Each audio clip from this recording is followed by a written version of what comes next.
Everyone, কেমন আছো সবাই? আশা করছি সবাই ভালো আছো। তো দেখো, সকাল সকাল ঘুম থেকে উঠেই আমি চলে গেছিলাম আজকে মাছ ধরা দেখতে। গিয়ে দেখি ওদের জাল দেওয়া শেষ। ওরা এখন মাছগুলো ধরছিল।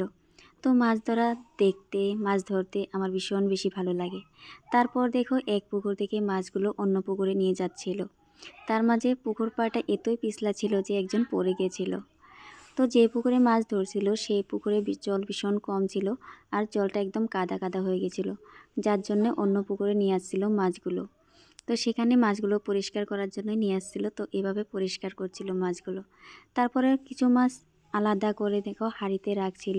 তো এখানে অনেক রকমের মাছ ছিল, বাটা মাছ, তেলাপিয়া, কাতলা, রুই, অনেক রকমের মাছ ছিল।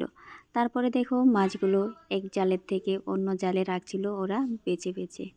তো মাছ ধরা দেখতে আমার ভীষণ বেশি ভালো লাগে, যার জন্য সকাল সকাল ঠান্ডার মধ্যে ঘুম থেকে উঠে আমি সবার প্রথম পুকুর পাড়ে চলে আসলাম। এদিকে দেখো মানিও ঘুম থেকে উঠে পড়লো। তারপরে মানিকে এখানে নিয়ে আসা হলো। তো মানি এখানে এসে হামি দিচ্ছিল, আর দেখো কিভাবে তাকিয়ে রয়েছে। ওকে আমি বলছিলাম অল্প হাই করো, তো সে হাই করছিল। আর কিভাবে হাসছিল দেখো, শুধু দাঁতগুলো দেখাচ্ছিল। আর পিছনের ভিউটা দেখো কত সুন্দর। চারদিকে শুধু সর্ষে ফুল আর সর্ষে ফুল, ভীষণ সুন্দর সর্ষে ফুল হয়ে আছে।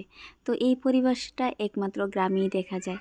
আর সকাল সকাল এই পরিবেশটাতে ভীষণ বেশি ভালো লাগে।